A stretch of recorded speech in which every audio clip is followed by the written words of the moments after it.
ജനങ്ങളെ ബാധിക്കുന്ന പ്രശ്നങ്ങൾ, നാടിൻ്റെ വികസന പ്രവർത്തനങ്ങൾ, ഇത്തരം കാര്യങ്ങളൊക്കെയാണ് ചർച്ച ചെയ്യേണ്ടത്. പിന്നെ തെരഞ്ഞെടുപ്പിൽ സ്ഥാനാർത്ഥിയെ പ്രഖ്യാപിക്കുന്നത് ഓരോ മുന്നണികളുടെയും അവകാശമാണ്. അതെന്ന് പ്രഖ്യാപിക്കണം അത് അവരാണ് തീരുമാനിക്കുക. ഇയാളാണോ LDFിൻ്റെ സ്ഥാനാർത്ഥി എപ്പോൾ പ്രഖ്യാപിക്കണമെന്ന് തീരുമാനിക്കുന്നത്? ഇയാളുടെ ചെലവിലാണോ LDF ഉള്ളത്?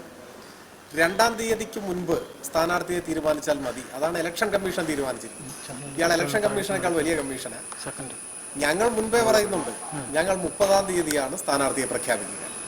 ഇടതുപക്ഷത്തിന് അതിൻ്റെതായ സംഘടനാ നടപടിക്രമങ്ങളുണ്ട്.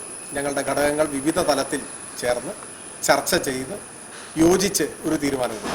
അത് 30-ാം തീയതി എന്നുള്ളത് ഞങ്ങൾ മുൻപേ പറഞ്ഞിട്ടുള്ളതാണ്.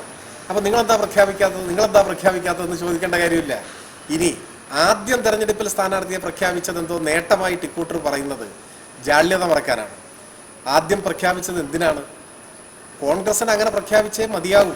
ഒരു നിമിഷം പോലും കോൺഗ്രസിന് ഇനി വൈകാൻ പറ്റുമായിരുന്നില്ല. കാരണം ഓൾറെഡി 2 സ്ഥാനാർത്ഥികൾ വോട്ട് വെച്ച് തുടങ്ങി കോൺഗ്രസ്സിൽ.